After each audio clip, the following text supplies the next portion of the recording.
아베가 선거에서 참패했습니다. 개헌의석 실패죠. 근데 일부 언론, 많은 언론들이 과반의석 했다고, 달성했다고, 뭐라고 하죠? 선거에 이겼다고 표현하고 있습니다. 일본 내에서는 실패했다고 하는데, 한국 언론에서 성공했다고 하는 그 언론들 보면 웃기는 거죠. 무지한 겁니다. 역사의 관점도 없는 데다가 이런 친일도 아니고 뭐라고 하죠? 오히려 일본인보다 더 일본인 같은 생각들을 하고 있는 사람들을 최근에 많이 봅니다. 특히 일본이 제가 생각할 때 이번에 일본이 취한 반도체 세 가지 품목에 대한 또 앞으로 향후 더 많이 있을지도 모릅니다. 이것은 일본이 한국에 간 경제적 침략입니다. 이런 경제적 침략에서 우리는 반드시 승자가 되어야 한다는 말씀을 드렸습니다. 저는 일본이 이렇게 손해를 보는데도 불구하고 자기들도 손해지 않습니까? 연간 예를 들어 연간 자기들이 수출하는 액수가 한 600억, 650억 달러 이렇게 되는데 지금 우리나라가 이제 수출하는 건 한 350억 뭐 이 정도 되는 거죠. 합치면 한 250억, 300억 달러가 우리가 적자인 거죠. 그런데도 불구하고 얘네들은 자기가 또 여행은 또 어떻습니까? 여행은 우리가 한 750만 명이 가고 자기들은 350만 명이 온다 그래요. 한 300만 명 정도 더 가죠. 더군다나 우리가 연간 일본에다 뿌려주는 돈이 무진장 많은데 실제로 이게 적자만 따지면 우리가 한 6조 원이라고 하니까 실제 뿌려지는 돈을 생각해 보면 우리가 12조 원이나 한 120억 달러나 뭐 이 정도나 많이 쓰고 오는 거죠. 12조 원이 뭐야?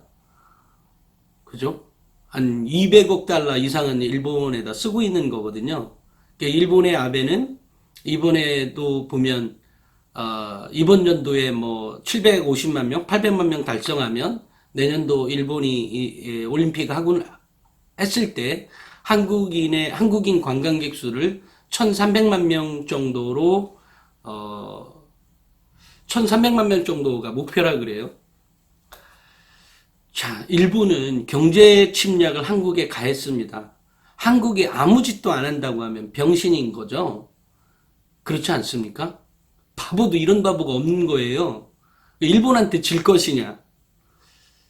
이전 방송에서 말씀드렸다시피 일본과 한국의 경제 규모가 6배, 10배 뭐 이렇게 차이 났던 과거라면 그렇죠. 실패합니다. 이기기가 요원합니다. 이길지는 모르지만 정말로 힘든 고난의 행군을 할지도 모르는 거죠. 북한처럼. 그런데 지금은 절대 그렇지가 않습니다. 반도체를 생산하는 데 있어서 삼성전자가 연간 순이익만 60조 원을 달성했니 안 했니 이렇게 얘기하잖아요. 60조 원 순이익만 삼성전자의 1년 전체 매출액이 약 2,400억 달러 정도 됩니다. 2,400억 달러. 그러니까 삼성전자에서 2,400억 달러인데 그 얘기했던 세 가지 수출 품목에서 세 가지 이익만 60조 원인데 세 가지 불산이니 뭐 얘기한 거 폴리에스터니 뭐 이런 거 있잖아요. 그거 다 해봤자 매출액이 5천억도 안 됩니다. 그러니까 전책 중에 껌값뿐이 안 된다는 얘기죠. 그런데 뭐 그것이 무슨 한국에서 물론 생산하는 업체도 있는 데다가 중국도 있다죠. 러시아도 준다 그러죠. 아마 다른 제품 역시 다 마찬가지입니다. 다만 그동안 기업들은 그냥 편하게 일본이 편했거든요. 그죠? 독일에서 수입 주문하려면 일단 멀어요. 또 독일하고 말하려면 일단 뭐 여러 가지 비용이 올라가는 거죠. 그죠? 여행 경비부터 시작해서 여러 가지가 경비가 올라가게 되니까 또 우리하고 또 사고방식이 좀 다르죠. 동양권하고 서양권은. 이러니까 이제 편하게 하다 보니까 일본과 거래를 했던 것 뿐이지 지금 이 정도 규모에서 이 정도 우리나라가 차지하는 이제 규모에서는 더 많은 다른 외국과 이제 해도 됩니다. 저는 이번에 일본이 경제 침략을 한 것은 진주만 기습을 했죠. 일본이 예전에. 그리고 이제 미국에게 판판이 깨집니다. 이거하고 같은 거다. 즉, 그 당시에 일본이 가미가제라고 하는 걸로 그 미국의 이제 그 뭐죠? 항공모함에 비행기를 타고 그냥 막 무조건 달려서 꽂았죠. 주는 거 무시하고. 근데 자기들이 이길 줄 알고 꽂았던 거죠.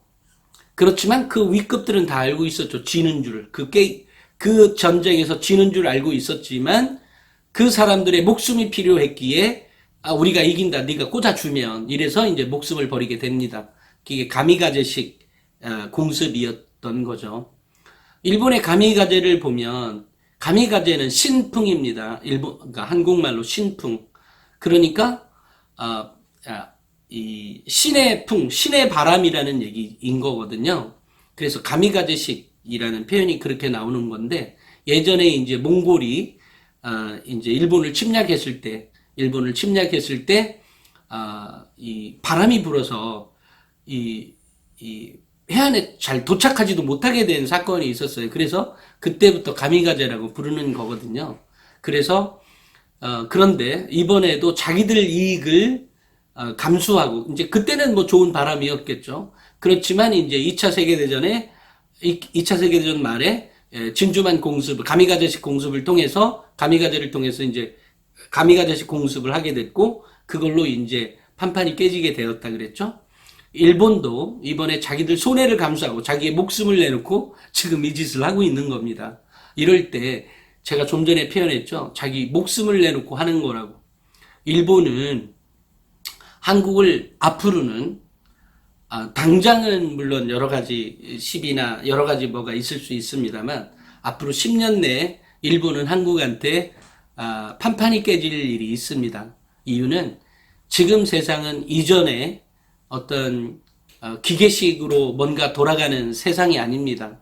지금 5G라 그래서 또는 4차 산업혁명이라 그래서 근데 그런 시대에 살고 있지만 일본은 아직도 20세기에 살고 있습니다. 일본은 물론 뭐 인터넷망이야 뭐 한국의 세계 최고라고 하는데 일본은 OECD 국가 안에서도 23인가 27인가 뭐 이 정도 합니다.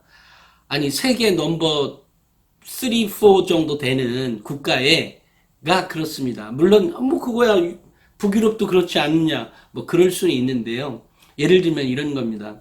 일본의 언론은 완전히 막혀져 있는데 그 막혀져 있는 것들이 예를 들어 우리는 뭐 언론사에서 신문에 기사가 나와도 언론에 다 띄우죠. 근데 일본의 경우에는 그렇게 기사가 떠 있지 않습니다. 그러니까 아직도 오프라인이라는 거죠. 그러니까 만약에 자기가 더 보려면 돈을 내고 봐야 되는 유료인 거예요. 그러니 안 보게 되죠. 그러니까 일본 국민들 신문을 안 봐요. 이번에도 보면 선거 투표율이 27%라 그랬죠. 심각한 거죠. 23%야, 27%야. 제 기억이 27%네요. 그러니까 일본은 이게 그러니까 20세기에서 21세기로 넘어와야 되는데 아직도 20세기에 살고 있는 나라다. 그러니까 투표도 안 하게 됩니다.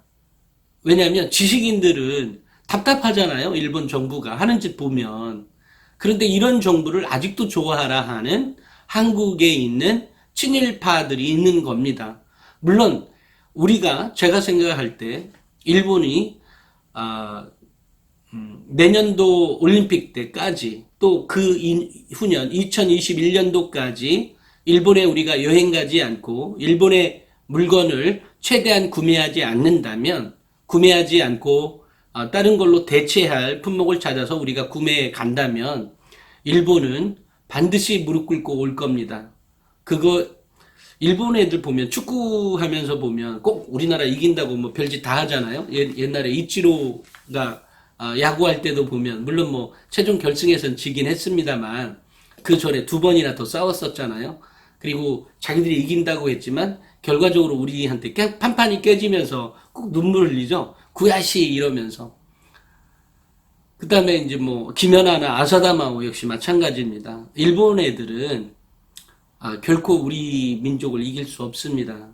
그것은 제가 이제 경험한 여러 가지 사례들이 있는데 이것 역시 시간이 더 가니까 제가 찬찬히 앞으로 가끔 한 번씩은 한일과의 관계나 한일 간의 어떤 뭐 이런 거에 대해서 얘기하도록 풀어가도록 하겠습니다.